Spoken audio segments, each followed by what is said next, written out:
Nous allons débuter, proprement dit, l'étude des fonctions polynomiales avec la fonction de degré 0. Donc, nous allons nous attarder aux caractéristiques ici de la fonction polynomiale de degré 0.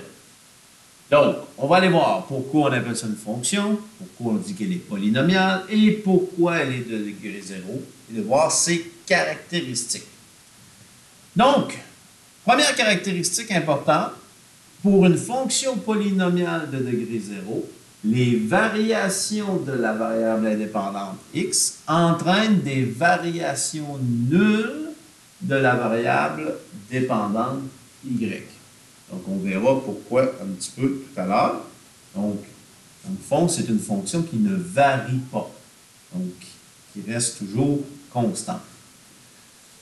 À ce moment-là, puisque la fonction ne varie pas, les taux de variation, lorsqu'on va calculer les taux de variation de ce type de fonction, ben, elles seront nulles. Le calcul du taux de variation va nous donner 0. Donc, il donnera toujours 0 et par le fait même sera équivalent. On se rappelle, s'il s'agit de taux de variation équivalent, ce sera une représentation qui sera une droite dans le plan cartésien. Donc, voici la représentation d'une fonction polynomiale de degré 0.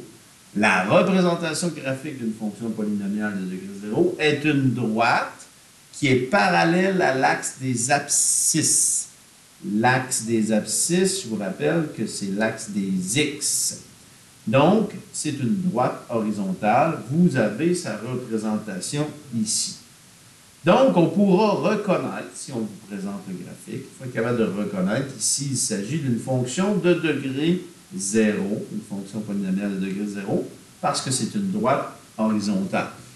Donc, dans le fond, les caractéristiques nous servent à reconnaître le type de fonction avec lequel on a à travailler. Donc, si je calcule les taux de variation qui sont nuls, si j'ai une droite horizontale, c'est des indices qui nous présentent la fonction de degré 0. Maintenant, à quoi va ressembler la règle ou l'équation de la fonction de degré 0? Donc, il faut être capable de travailler avec la forme canonique, c'est-à-dire avec un y, mis ici, ou la notation fonctionnelle qu'on a déjà vue précédemment, où le y est remplacé par un f de x. Donc, l'équation, ou la règle d'une fonction de degré 0, aura la forme suivante. Y égale b, une certaine valeur.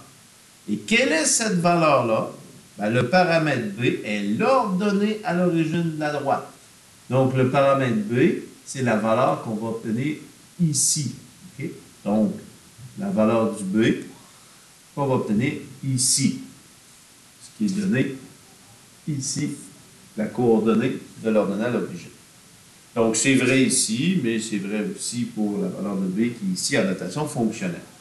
Donc, la seule différence entre la notation fonctionnelle et la notation canonique, c'est que le y est remplacé par un f de x.